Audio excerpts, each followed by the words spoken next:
सत श्री अकाल जी सारिਆਂ ਨੂੰ स्वागत है जी। वैलकम ਤੁਹਾਡਾ ਸਭ ਦਾ ਤੁਣਾ ਸਭ ਦਾ ਇੱਕ ਵਾਰੀ ਫਿਰ ਬਹੁਤ ਬਹੁਤ ਧੰਨਵਾਦ ਜੀ। ਸ਼ੁਕਰੀਆ ਜਿਨ੍ਹਾਂ ਨੇ ਚੈਨਲ ਨੂੰ ਕੀਤਾ ਹੋਇਆ ਜੀ ਸਬਸਕ੍ਰਾਈਬ, ਰੋਜ਼ ਵੀਡੀਓ ਨੂੰ ਸੁਣਦੇ ਨੇ ਜੀ, ਲਾਈਕ ਕਰਦੇ ਨੇ, ਤੇ ਜਿਨ੍ਹਾਂ ਨੇ ਅਜੇ ਤੱਕ ਚੈਨਲ ਨੂੰ ਸਬਸਕ੍ਰਾਈਬ ਨਹੀਂ ਕੀਤਾ ਰੋਜ਼ ਖਬਰਾਂ ਸੁਣਨ ਦੇ ਵਾਸਤੇ ਚੈਨਲ ਨੂੰ ਜ਼ਰੂਰ ਸਬਸਕ੍ਰਾਈਬ ਕਰੋ ਜੀ, ਤੇ ਨੋਟੀਫਿਕੇਸ਼ਨ ਦੇ ਵਾਸਤੇ ਬੈਲ ਆਈਕਨ ਨੂੰ ਵੀ ਜ਼ਰੂਰ ਪ੍ਰੈਸ ਕਰੋ। ਚੱਲਦੇ ਹਾਂ ਜੀ ਸਭ ਤੋਂ ਪਹਿਲੀ ਖਬਰ ਵੱਲ। ਤਾਂ ਸਭ ਤੋਂ ਪਹਿਲਾਂ ਤੁਹਾਨੂੰ ਦੱਸ ਦਿੰਦੇ ਹਾਂ ਜੀ ਕਿ ਨੰਬਰ ਆਫ ਕੇਸਿਸ ਕਿਸ ਤਰ੍ਹਾਂ ਰਹੇ ਨੇ ਇਟਲੀ ਦੇ ਵਿੱਚ ਮਹਾਮਾਰੀ ਨੂੰ ਲੈ ਕੇ ਪਿਛਲੇ 24 ਘੰਟਿਆਂ ਦੇ ਦੌਰਾਨ। ਤਾਂ ਉਹਨਾਂ ਦੀ ਗਿਣਤੀ ਦੱਸੀ ਜਾ ਰਹੀ ਹੈ ਜੀ 2,20,532 ਦੇ ਕਰੀਬ ਨਵੇਂ ਕੇਸ ਐਡ ਹੋਏ ਨੇ। 294 ਲੋਕਾਂ ਦੀ ਡੈਥ ਹੋਈ ਹੈ,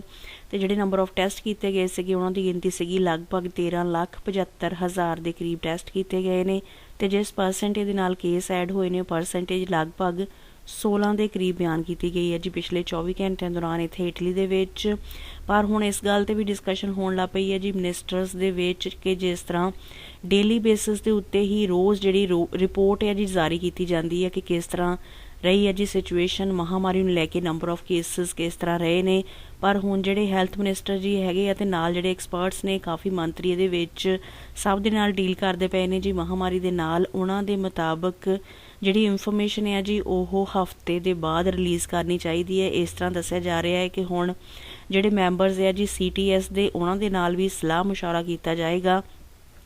ਕਿ ਜਿਹੜੀ ਡੇਲੀ ਬੇਸਿਸ 'ਤੇ ਰਿਪੋਰਟ ਜਾਰੀ ਕੀਤੀ ਜਾਂਦੀ ਹੈ ਜੀ ਉਸ ਨੂੰ ਮੀਡੀਆ ਦੇ ਵਿੱਚ ਰਿਵੀਲ ਨਾ ਕੀਤਾ ਜਾਵੇ। ਸਿਰਫ ਹਫ਼ਤੇ ਬਾਅਦ ਕਿਸ ਤਰ੍ਹਾਂ ਰਹਿੰਦੇ ਨੇ ਜੀ ਕੇਸਿਸ ਉਸ ਦੇ ਬਾਰੇ ਹੀ ਇੱਕ ਹਫ਼ਤੇ ਦੇ ਬਾਅਦ ਪੂਰੀ ਇਨਫੋਰਮੇਸ਼ਨ ਜਿਹੜੀ ਹੈ ਡਿਕਲੇਅਰ ਕੀਤੀ ਜਾਵੇ। ਜਿਹੜੇ ਹੈਗੇ ਨੇ ਕੁਝ ਮਿਨਿਸਟਰ ਉਹ ਇਸ ਤਰ੍ਹਾਂ ਬਿਆਨ ਕਰ ਰਹੇ ਨੇ ਕਿ ਡੇਲੀ ਬੇਸਿਸ ਦੇ ਉੱਤੇ ਜੋ ਡਾਟਾ ਰਿਲੀਜ਼ ਕੀਤਾ ਜਾਂਦਾ ਹੈ ਜੀ ਉਹਦੇ ਨਾਲ ਲੋਕਾਂ ਦੇ ਵਿੱਚ ਜ਼ਿਆਦਾ ਫਿਕਰ ਤੇ ਚਿੰਤਾ ਵੱਧਦੀ ਹੈ, ਜਿਸ ਤਰ੍ਹਾਂ ਕਿ ਨੰਬਰ ਆਫ ਕੇਸਿਸ ਕਾਫੀ ਵੱਧ ਰਹੇ ਨੇ, ਜਿਸ ਦੇ ਕਰਕੇ ਜਿਹੜੇ ਕਈ ਇਸ ਦੇ ਵਿੱਚ ਮਿਨਿਸਟਰਸ ਨੇ ਉਹ ਇਸ ਤਰ੍ਹਾਂ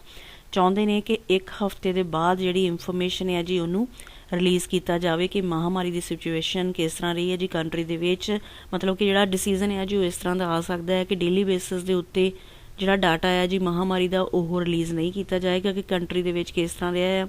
ਤੇ ਹਫ਼ਤੇ ਦੇ ਬਾਅਦ ਇਹਦੀ ਇਨਫੋਰਮੇਸ਼ਨ ਆਇਆ ਕਰੇਗੀ। ਪਰ ਜਿਹੜੇ CTS ਦੇ ਮੈਂਬਰ ਆ ਜੀ ਉਹ ਫਾਈਨਲ ਕਰਨਗੇ ਕਿ ਇਸ ਤਰ੍ਹਾਂ ਕੀਤਾ ਜਾਵੇ ਜਾਂ ਨਾ ਕੀਤਾ ਜਾਵੇ, ਕਿਉਂਕਿ ਜਿਸ ਤਰ੍ਹਾਂ ਡੇਲੀ ਬੇਸਿਸ 'ਤੇ ਰਿਪੋਰਟ ਰਿਵੀਲ ਕੀਤੀ ਜਾਂਦੀ ਹੈ ਤੇ ਉਸ ਤਰ੍ਹਾਂ ਸਾਰੀ ਕੰਟਰੀ ਦੇ ਵਿੱਚ ਇਨਫੋਰਮੇਸ਼ਨ ਚੱਲ ਜਾਂਦੀ ਹੈ ਤੇ ਥੋੜ੍ਹੇ ਜਿਹੜੇ ਲੋਕ ਨੇ ਉਹ ਖੁਦ ਵੀ ਅਵੇਅਰ ਹੋ ਜਾਂਦੇ ਨੇ। ਪਰ ਜਿਹੜਾ ਫੈਸਲਾ ਹੈ ਜੀ ਉਹ ਕੁਛ ਚੇਂਜ ਹੋ ਕੇ ਵੀ ਆ ਸਕਦਾ ਹੈ ਕਿ ਇੱਕ ਹਫ਼ਤੇ ਦੇ ਬਾਅਦ ਇਨਫੋਰਮੇਸ਼ਨ ਬਿਆਨ ਕੀਤੀ ਜਾਏਗੀ ਮੀਡੀਆ ਦੇ ਵਿੱਚ ਕਿ ਕਿਸ ਤਰ੍ਹਾਂ ਰਹੀ ਹੈ ਜੀ ਇਨਫੋਰਮੇਸ਼ਨ, ਕਿਸ ਤਰ੍ਹਾਂ ਰਹੀ ਹੈ ਸਿਚੁਏਸ਼ਨ ਮਹਾਮਾਰੀ ਨੂੰ ਲੈ ਕੇ ਪੂਰੇ ਹਫ਼ਤੇ ਭਰ ਦੇ ਵਿੱਚ। ਇਸ ਤੋਂ ਨੈਕਸਟ ਚੱਲਦੇ ਹਾਂ ਜੀ ਅਗਲੀ ਅਪਡੇਟ ਵੱਲ, ਜਿਹਦੇ ਵਿੱਚ ਦੱਸਿਆ ਜਾ ਰਿਹਾ ਹੈ ਕਿ ਹੁਣ ਇਟਲੀ ਦੇ ਵਿੱਚ ਜਿਹੜੇ ਬੱਚੇ ਆ ਜੀ ਉਹ ਵੀ ਬਿਆਨ ਕੀਤਾ ਜਾ ਰਿਹਾ ਹੈ ਕਿ ਕਾਫੀ ਸੀਰੀਅਸਲੀ ਇਫੈਕਟ ਹੁੰਦੇ ਪਏ ਨੇ ਜੀ ਇਸ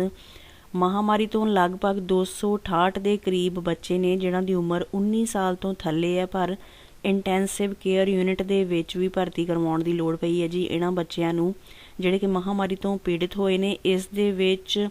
2 ਉਮਰ ਦੇ ਬੱਚੇ ਨੇ ਜਿਹੜੀ ਕਿ ਜ਼ਿਆਦਾ ਇਫੈਕਟਿਵ ਹੋ ਰਹੇ ਨੇ ਜੀ, ਜਿਨ੍ਹਾਂ ਦੀ ਉਮਰ 16 ਤੋਂ ਲੈ ਕੇ 19 ਸਾਲ ਤੱਕ ਆ, ਜਾਂ ਫਿਰ ਉੱਧਰ ਜਿਨ੍ਹਾਂ ਦੀ ਉਮਰ 3 ਸਾਲ ਤੋਂ ਘੱਟ ਆ। ਉਹ ਬਿਆਨ ਕੀਤਾ ਜਾ ਰਿਹਾ ਕਿ ਉਹਨਾਂ ਦੀ ਗਿਣਤੀ ਪਿਛਲੇ ਇੱਕ ਹਫ਼ਤੇ ਦੇ ਵਿੱਚ ਜੋ ਸਟੱਡੀ ਕੀਤੀ ਗਈ ਹੈ ਜੀ ਉਹਦੇ ਵਿੱਚ ਇਹ ਗੱਲ ਸਾਹਮਣੇ ਆਈ ਹੈ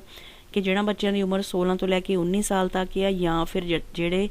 ਜ਼ਿਆਦਾ ਛੋਟੇ ਨੇ ਜੀ 3 ਸਾਲ ਤੋਂ ਉਮਰ ਘੱਟ ਆ, ਉਹਨਾਂ ਦੇ ਵਿੱਚ ਨੰਬਰ ਆਫ ਕੇਸਿਸ ਥੋੜ੍ਹੇ ਵਧੇ ਨੇ, ਤੇ ਨਾਲ ਹੀ ਜਿਹੜੇ ਕਈ ਸੀਰੀਅਸ ਬੱਚੇ ਨੇ ਜੀ ਇਸ ਉਮਰ ਦੇ ਵਿੱਚ ਜ਼ਿਆਦਾ ਪਾਏ ਗਏ ਨੇ। ਇਸ ਹਫ਼ਤੇ ਭਰ ਦੀ ਜਿਹੜੀ ਰਿਪੋਰਟ ਜਾਰੀ ਕੀਤੀ ਗਈ ਉਹਦੇ ਵਿੱਚ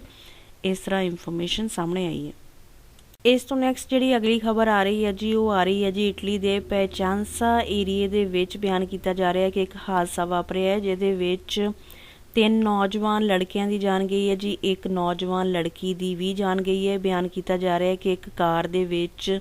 ਸਵਾਰ ਸੀਗੇ ਜੀ ਚਾਰੋਂ ਦੇ ਚਾਰੋਂ ਹੀ, ਪਰ ਇੱਕ ਬਰਥਡੇ ਪਾਰਟੀ ਤੋਂ ਪਰਤ ਰਹੇ ਸੀਗੇ। ਜੋ ਬਿਆਨ ਕੀਤਾ ਜਾ ਰਿਹਾ ਹੈ ਕਿ ਪਰ ਰਾਤ ਦੇ ਟਾਈਮ ਧੁੰਦ ਜ਼ਿਆਦਾ ਹੋਣ ਦੇ ਕਰਕੇ ਇਹਨਾਂ ਨੂੰ ਭੁਲੇਖਾ ਪੈ ਗਿਆ ਜੀ, ਜਿਹੜਾ ਕੋਈ ਇਹਨਾਂ ਦੇ ਵਿੱਚੋਂ ਡਰਾਈਵ ਕਰਦਾ ਪਿਆ ਸੀਗਾ, ਜਿਸ ਦੇ ਕਰਕੇ ਇਹਨਾਂ ਨੇ ਮੋੜ ਤੋਂ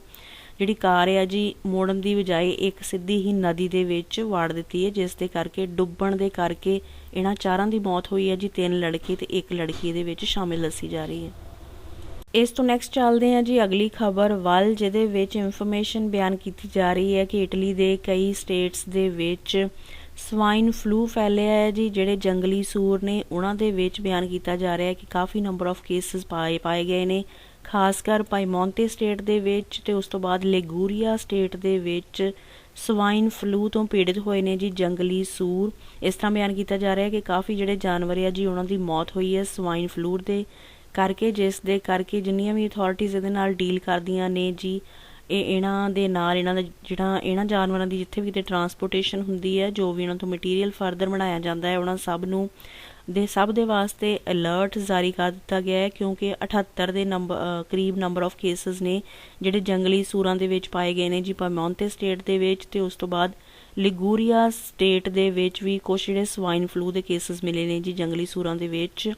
ਜਿਸ ਦੇ ਕਰਕੇ ਇਹਨਾਂ ਏਰੀਆਜ਼ ਦੇ ਵਿੱਚ ਖਾਸ ਕਰ ਅਲਰਟ ਜਾਰੀ ਕਰ ਦਿੱਤਾ ਗਿਆ ਹੈ ਕਿ ਇਹਨਾਂ ਤੋਂ ਜਿਹੜੀਆਂ ਖਾਣ ਪੀਣ ਦੀਆਂ ਕੁਛ ਮਟੀਰੀਅਲ ਵਗੈਰਾ ਤਿਆਰ ਕੀਤੇ ਜਾਂਦੇ ਨੇ ਉਹਨਾਂ ਦੇ ਪ੍ਰਤੀ ਅਲਰਟ ਜਾਰੀ ਕਰ ਦਿੱਤਾ ਗਿਆ ਹੈ ਜਿਹਨਾਂ ਏਰੀਆਜ਼ ਦੇ ਵਿੱਚ ਸਵਾਈਨ ਫਲੂ ਫੈਲਣ ਦੇ ਕਰਕੇ। ਇਸ ਤੋਂ ਨੈਕਸਟ ਜਿਹੜੀ ਅਗਲੀ ਅਪਡੇਟ ਹੈ ਜੀ ਉਹਦੇ ਵਿੱਚ ਦੱਸਿਆ ਜਾ ਰਿਹਾ ਹੈ ਕਿ ਨੰਬਰ ਆਫ ਕੇਸਿਸ ਜਿਹੜੇ ਓਮਿਕਰੋਨ ਵਾਇਰਸ ਦੇ ਨੇ ਜੀ ਕਾਫੀ ਜ਼ਿਆਦਾ ਪਾਏ ਜਾ ਰਹੇ ਨੇ ਸਾਰੀਆਂ ਹੀ ਯੂਰਪ ਦੀਆਂ ਕੰਟਰੀਜ਼ ਦੇ ਵਿੱਚ। ਨਾਲ ਹੀ WHO ਦੇ ਵੱਲੋਂ ਵੀ ਬਿਆਨ ਕੀਤਾ ਜਾ ਰਿਹਾ ਹੈ ਕਿ ਆਉਣ ਵਾਲੇ 2 ਮਹੀਨਿਆਂ ਦੇ ਵਿੱਚ ਯੂਰਪ ਦੀਆਂ ਕੰਟਰੀਜ਼ ਦੇ ਵਿੱਚ 50% ਜਿਹੜੀ ਪੋਪੂਲੇਸ਼ਨ ਹੈ ਜੀ ਉਹ ਜਿਹੜੀ ਨਵੀਂ ਫਾਰਮ ਹੈ ਜੀ ਵਾਇਰਸ ਦੀ ਉਹ ਤੋਂ ਇਫੈਕਟਿਵ ਹੋ ਸਕਦੀ ਹੈ ਜੀ। ਤੇ ਨਾਲ ਹੀ ਇਹਨਾਂ ਨੇ ਬਿਆਨ ਕੀਤਾ ਹੈ ਕਿ ਇੱਕ ਜਿਹੜੀ ਨਵੀਂ ਵੈਕਸੀਨ ਹੈ ਜੀ ਉਹਦੀ ਲੋੜ ਪੈ ਸਕਦੀ ਹੈ ਓਮਿਕਰੋਨ ਵਾਇਰਸ ਦੇ ਜਿਹੜੇ ਨੰਬਰ ਆਫ ਜ਼ਿਆਦਾ ਕੇਸਿਸ ਆ ਰਹੇ ਨੇ ਉਹਨਾਂ ਨੂੰ ਕੰਟਰੋਲ ਦੇ ਵਿੱਚ ਕਰਨ ਦੇ ਵਾਸਤੇ। ਉਸ ਤੋਂ ਬਾਅਦ ਜੋ ਇਟਲੀ ਦੇ ਵਿੱਚ ਸਿਚੁਏਸ਼ਨ ਚੱਲਦੀ ਪਈ ਹੈ ਜੀ ਅਲੱਗ-ਅਲੱਗ ਸਟੇਟਸ ਦੇ ਵਿੱਚ, ਉਹਨਾਂ ਦੇ ਬਾਰੇ ਬਿਆਨ ਕੀਤਾ ਜਾ ਰਿਹਾ ਹੈ ਕਿ ਆਉਣ ਵਾਲੇ ਹਫਤੇ ਦੇ ਵਿੱਚ ਕਈ ਜਿਹੜੀਆਂ ਸਟੇਟਸ ਨੇ ਜੀ ਉਹ ਔਰੇਂਜ ਜ਼ੋਨ ਦੇ ਵਿੱਚ ਸ਼ਾਮਿਲ ਹੋ ਸਕਦੀਆਂ ਨੇ ਜੀ। ਲਿਗੂਰੀਆ, ਪਾਈਮੌਂਤੇ, ਕਲਾਬਰੀਆ, ਵਾਲੇ ਦੀ ਔਸਤਾ ਤੇ ਜੂਲੀਆ, ਇਹਨਾਂ ਸਟੇਟਸ ਦੇ ਬਾਰੇ ਬਿਆਨ ਕੀਤਾ ਜਾ ਰਿਹਾ ਹੈ ਕਿ ਆਉਣ ਵਾਲੇ ਹਫਤੇ ਤੱਕ ਇਹਨਾਂ ਦੇ ਵਿੱਚ ਜੋ ਕੰਡੀਸ਼ਨ ਬਣਦੀ ਪਈ ਹੈ ਜੀ ਨੰਬਰ ਆਫ ਕੇਸਿਸ ਦੀ ਉਹਦੇ ਅਕੋਰਡਿੰਗ ਔਰੇਂਜ ਜ਼ੋਨ ਦੇ ਵਿੱਚ ਸ਼ਿਫਟ ਹੋ ਸਕਦੀਆਂ ਨੇ ਜੀ ਇਹ ਵਾਲੀਆਂ ਸਟੇਟਸ, ਜਿਸ ਦੇ ਕਰਕੇ ਥੋੜ੍ਹੀਆਂ ਰਿਸਟ੍ਰਿਕਸ਼ਨਸ ਬੰਦਿਸ਼ਾਂ ਇਹਨਾਂ ਸਟੇਟਸ ਦੇ ਵਿੱਚ ਵੱਧ ਜਾਣਗੀਆਂ। ਇਸ ਤੋਂ ਨੈਕਸਟ ਚੱਲਦੇ ਹਾਂ ਜੀ ਅਗਲੀ ਖਬਰ ਵੱਲ, ਜਿਹੜੀ ਕਿ ਆ ਰਹੀ ਹੈ ਜੀ ਅਮਰੀਕਾ ਤੋਂ। ਅਮਰੀਕਾ ਦੇ ਵਿੱਚ ਇੱਕ ਵੱਖਰੀ ਤਰ੍ਹਾਂ ਦਾ ਆਪਰੇਸ਼ਨ ਕੀਤਾ ਗਿਆ ਹੈ ਜਿਹਦੇ ਵਿੱਚ ਇੱਕ 57 ਸਾਲ ਦੇ ਵਿਅਕਤੀ ਦਾ ਹਾਰਟ ਟਰਾਂਸਪਲਾਂਟ ਹੋਇਆ ਹੈ ਜੀ, ਪਰ ਜਿਹੜਾ ਹੁਣ ਦਿਲ ਹਾਰਟ ਉਹਦੇ ਵਿੱਚ ਟਰਾਂਸਪਲਾਂਟੇਸ਼ਨ ਤੋਂ ਬਾਅਦ ਲਗਾਇਆ ਗਿਆ ਹੈ ਜੀ ਉਹ ਇੱਕ ਸੂਰ ਦਾ ਦਿਲ, ਜਿਹਨੂੰ ਕਿ ਜੈਨੇਟਿਕਲੀ ਮੋਡੀਫਾਈ ਕਰਕੇ ਹਾਰਟ ਜਿਹੜਾ ਹੈ ਜੀ ਹੁਣ ਇੱਕ ਸੂਰ ਦਾ ਲਗਾ ਦਿੱਤਾ ਗਿਆ ਹੈ ਇੱਕ ਵਿਅਕਤੀ ਦੇ ਵਿੱਚ, ਜਿਹਦੀ ਉਮਰ ਦੱਸੀ ਜਾ ਰਹੀ ਹੈ ਜੀ 57 ਸਾਲ। ਫਿਲਹਾਲ ਇਸ ਵਿਅਕਤੀ ਦੀ ਜਿਹੜੀ ਸਿਹਤ ਹੈ ਜੀ ਉਹ ਸਥਿਰ ਦੱਸੀ ਜਾ ਰਹੀ ਹੈ, ਠੀਕ ਦੱਸੀ ਜਾ ਰਹੀ ਹੈ। ਪੰਪਿੰਗ ਵਗੈਰਾ ਉਹਦੇ ਹਾਰਟ ਦੀ ਜੋ ਵੀ ਪ੍ਰੋਸੈਸ ਹੈ ਉਹ ਬਿਆਨ ਕੀਤਾ ਜਾ ਰਿਹਾ ਕਿ ਸਹੀ ਚੱਲ ਰਿਹਾ ਹੈ। ਇਸ ਤਰ੍ਹਾਂ ਇਸ ਕਰਕੇ ਕੀਤਾ ਗਿਆ ਹੈ ਜੀ, ਡਾਕਟਰਸ ਦੇ ਵੱਲੋਂ ਬਿਆਨ ਕੀਤਾ ਜਾ ਰਿਹਾ ਕਿ ਕਾਫੀ ਜਿਹੜੀ ਸ਼ਾਰਟੇਜ ਚੱਲਦੀ ਪਈ ਹੈ ਜੀ, ਜਿਸ ਤਰ੍ਹਾਂ ਕਿ ਔਰਗਨਸ ਟਰਾਂਸਪਲਾਂਟ ਕੀਤੇ ਜਾਂਦੇ ਨੇ ਇੱਕ ਵਿਅਕਤੀ ਤੋਂ ਦੂਸਰੇ ਵਿਅਕਤੀ ਦੇ ਵਿੱਚ, ਜਿਹਦੀ ਕਾਫੀ ਸ਼ਾਰਟੇਜ ਹੋਣ ਦੇ ਕਰਕੇ ਇਹ ਜਿਹੜਾ ਹੁਣ ਇੱਕ ਨਵੀਂ ਤਰ੍ਹਾਂ ਦਾ ਐਕਸਪੈਰੀਮੈਂਟ ਕੀਤਾ ਗਿਆ ਹੈ ਜਿਹਦੇ ਵਿੱਚ ਇੱਕ ਜਾਨਵਰ ਦਾ ਜਿਹੜਾ ਹਾਰਟ ਹੈ ਜੀ ਉਹ ਇੱਕ ਮਨੁੱਖ ਦੇ ਵਿੱਚ ਇਸ ਤਰ੍ਹਾਂ ਲਗਾਇਆ ਗਿਆ ਹੈ। ਫਿਲਹਾਲ ਦੱਸਿਆ ਜਾ ਰਿਹਾ ਕਿ ਉਸ ਵਿਅਕਤੀ ਦੀ ਜਿਹੜੀ ਸਿਹਤ ਆ ਉਹ ਠੀਕ ਬਿਆਨ ਕੀਤੀ ਜਾ ਰਹੀ ਹੈ। ਜਿਹੜਾ ਇੱਕ ਨਵੀਂ ਤਰ੍ਹਾਂ ਦਾ ਜਿਹੜਾ ਇਹ ਆਪਰੇਸ਼ਨ ਕੀਤਾ ਹੈ ਜੀ ਉਹਦੇ ਵਿੱਚ ਇਸ ਤਰ੍ਹਾਂ ਇੱਕ ਐਕਟੀਵਿਟੀ ਹੋਈ ਹੈ ਜਿਹਦੇ ਵਿੱਚ ਸਹੀ ਉਹਦੀ ਸਿਹਤ ਬਿਆਨ ਕੀਤੀ ਜਾ ਰਹੀ ਹੈ ਫਿਲਹਾਲ ਵਿਅਕਤੀ ਦੀ। ਇਸ ਤੋਂ ਨੈਕਸਟ ਚੱਲਦੇ ਹਾਂ ਜੀ ਅਗਲੀ ਅਪਡੇਟ ਵੱਲ, ਜਿਹੜੀ ਕਿ ਆ ਰਹੀ ਹੈ ਜੀ ਇੰਡੀਆ ਤੋਂ। ਉੱਥੇ ਦੀ ਏਅਰ ਇੰਡੀਆ ਜਿਹੜੀ ਏਅਰਲਾਈਨਸ ਹੈ ਜੀ ਉਹਨਾਂ ਦੇ ਵੱਲੋਂ ਬਿਆਨ ਕੀਤਾ ਜਾ ਰਿਹਾ ਹੈ ਕਿ ਉੱਥੇ ਨੰਬਰ ਆਫ ਜਿਹੜੀਆਂ ਫਲਾਈਟਸ ਚੱਲਦੀਆਂ ਨੇ ਜੀ ਇੰਡੀਆ ਤੇ ਆਸਟ੍ਰੇਲੀਆ ਦੇ ਵਿੱਚ, ਉਹਨਾਂ ਦੀ ਗਿਣਤੀ ਨੂੰ ਹੁਣ ਵਧਾ ਦਿੱਤਾ ਜਾਏਗਾ ਅੰਡਰ ਏਅਰ ਬਬਲ ਅਰੇਂਜਮੈਂਟਸ। ਜਿਹੜੀਆਂ ਨੰਬਰ ਆਫ ਫਲਾਈਟਸ ਹੈ ਜੀ ਏਅਰ ਇੰਡੀਆ ਦੇ ਵੱਲੋਂ ਵਧਾਈਆਂ ਜਾ ਰਹੀਆਂ ਨੇ ਇੰਡੀਆ ਤੇ ਆਸਟ੍ਰੇਲੀਆ ਦੇ ਵਿੱਚ। ਤੇ ਏਅਰ ਇੰਡੀਆ ਦੇ ਵੱਲੋਂ ਬਿਆਨ ਕੀਤਾ ਗਿਆ ਹੈ ਕਿ ਇਹ 27 ਮਾਰਚ 2022 ਤੱਕ ਜਿਹੜੀਆਂ ਨੰਬਰ ਆਫ ਫਲਾਈਟਸ ਦੀ ਗਿਣਤੀ ਵਧਾਈ ਗਈ ਹੈ ਜੀ ਉਹ ਇਸੇ ਤਰ੍ਹਾਂ ਹੀ ਜਿਹੜੀ ਜ਼ਿਆਦਾ ਸਰਵਿਸ ਹੈ ਉਹ ਏਅਰ ਇੰਡੀਆ ਦੇ ਵੱਲੋਂ ਇੰਡੀਆ ਤੇ ਆਸਟ੍ਰੇਲੀਆ ਦੇ ਵਿੱਚ ਨੰਬਰ ਆਫ ਫਲਾਈਟਸ ਨੂੰ ਇਸੇ ਤਰ੍ਹਾਂ ਹੀ ਵਧਾਇਆ ਰੱਖਿਆ ਜਾਏਗਾ। ਇਸ ਤਰ੍ਹਾਂ ਜਿਹੜਾ ਬਿਆਨ ਕੀਤਾ ਜਾ ਰਿਹਾ ਹੈ ਏਅਰ ਇੰਡੀਆ ਦੇ ਵੱਲੋਂ ਇੰਡੀਆ ਤੇ ਆਸਟ੍ਰੇਲੀਆ ਦੇ ਵਿੱਚ ਚੱਲਣ ਵਾਲੀਆਂ ਫਲਾਈਟਸ ਦੇ ਬਾਰੇ। ਇਸ ਤੋਂ ਨੈਕਸਟ ਦੇਖਦੇ ਹਾਂ ਜੀ ਕਰੰਸੀ ਦੀ ਵੈਲਿਊ। ਤਾਂ ਯੂਰੋ ਦੀ ਵੈਲਿਊ ਇੰਡੀਅਨ ਰੁਪਏ ਦੇ ਮੁਕਾਬਲੇ ਚੱਲਦੀ ਪਈ ਹੈ ਜੀ 84 ਰੁਪਏ 9 ਪੈਸੇ ਇੰਡੀਆ ਦੇ। ਪਾਕਿਸਤਾਨੀ ਰੁਪਏ ਦੇ ਮੁਕਾਬਲੇ 1 ਯੂਰੋ ਬਰਾਬਰ ਹੈ ਜੀ 200 ਰੁਪਏ 94 ਪੈਸੇ ਪਾਕਿਸਤਾਨ ਦੇ। 1 ਬ੍ਰਿਟਿਸ਼ ਪਾਊਂਡ ਬਰਾਬਰ ਹੈ ਜੀ 100 ਰੁਪਏ 83 ਪੈਸੇ ਇੰਡੀਆ ਦੇ। 1 ਆਸਟ੍ਰੇਲੀਅਨ ਡਾਲਰ ਬਰਾਬਰ ਹੈ ਜੀ 53 ਰੁਪਏ 36 ਪੈਸੇ ਇੰਡੀਆ ਦੇ।